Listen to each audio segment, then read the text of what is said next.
किसी का एक पैसे का, एक वस्तु का उधार ऋण नहीं होना चाहिए जीवन में। और कोई भी पाप अब हमको साथ लेके नहीं जाना। अगर भूल से हो गए हैं तो उनका यहाँ प्रायश्चित करेंगे, अंदर से जलेंगे और संत महात्माओं से पूछेंगे इस पाप का हम क्या दंड स्वीकार कर रहे हैं। कहीं कुछ भी तुम्हें मांगने की जरूरत नहीं, किसी के आगे हाथ पसारने की जरूरत नहीं कि आशीर्वाद दे दीजिए। यदि आप नाम जापक हैं तो दूसरों को सुख देने की सामर्थ्य रखने वाले हैं। आप भगवान के अंश हैं, आप कोई साधारण नहीं। आप अपने स्वरूप को पहचानिए, ये भटकना छोड़िए। समर्थ वही है जिसका हाथ फैलाना मिट जाए, किसी से भी नहीं। आपके पास नाम है, आपके पास मंत्र है, उपासना है, आप समर्थ हैं, पर आप अपनी वस्तु को पहचान ही नहीं रहे।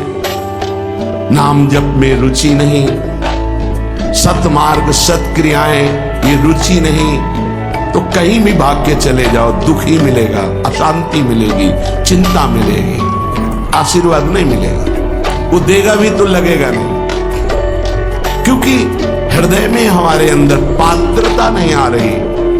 पात्रता नाम जप से आती, मान लो प्रार्थना।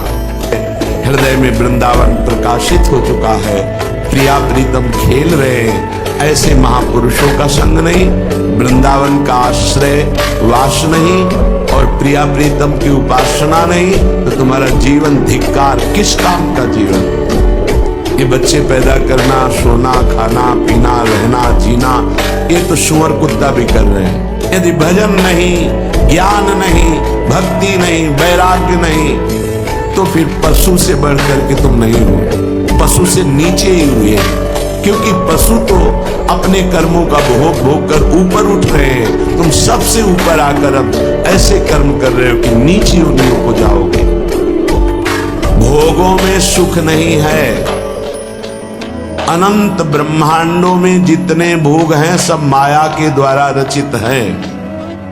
अगर वो सुखद भोग लग सकता है तो प्रभु को अर्पित करने के बाद, प्रभु से जुड़ने के बाद, प्रभु की दृष्टि पड़ने के बाद, जैसे ऐसे हम पाते हैं तो अन्न है, लेकिन जब प्रभु को अर्पित करते हैं तो प्रसाद हो जाता है। और प्रसाद पाप का नाश करके हृदय में प्रसन्नता प्रकट करता है। अगर नाम जप नहीं चल रहा तो समेट लो जितनी सुख सुविधाएं।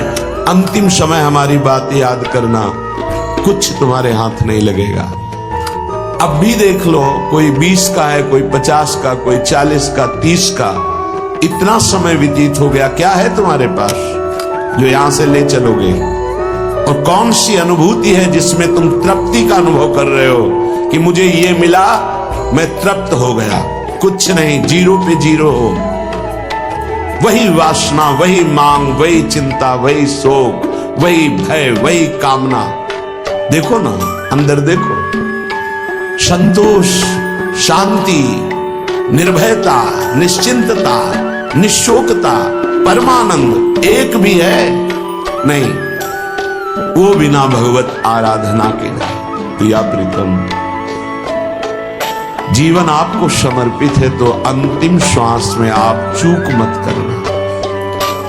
यदि जीते जी मैं आपके योग्य नहीं हुआ, आपने दर्शन नहीं दिए, आप नहीं मिले, चलेगा। क्यों? क्योंकि नाम आपका है ना, नाम के सहारे जी लेंगे हम आपकी लीला गुण गायन करके जी लेंगे। आपके प्रेमी जनों के संग से, आपके चरणारविंद के अनुराग रंग में हम जी लेंगे। पर अंतिम समय आप कह रहे हैं कि अंतिम समय आप मेरे हृदय में स्फुरित हो जाए। जब मैं शरीर छोड़ रहा हूं उस समय केवल प्रिया। निश्चित ये हमारा विश्वास, हमारा हृदय इस बात को पक्का करता है कि जैसे भी बने हम लगे रहे हैं जीवन भर प्रभु के चरणों में, तो अंतिम में प्रभु फिर अपनी कृपा विशेष करते हैं। उस उपासक के हृदय में प्रभु स्फुरित हो जाते हैं। वो अंदर से आश्रय प्रभु का रहा है तो तो अंतिम समय उसके भगवान पधारते हैं, निश्चित। ये हमारा विश्वास कहता है, क्योंकि अंतिम गति ही परम पद या अगला जन्म या दुर्गति, अंतिम क्षण जो होता है वो महामहिम माना जाता है। उस अंग से भ्रष्ट हो गया तो क्या हुआ, हरि ने अंतिम संभाल दिया।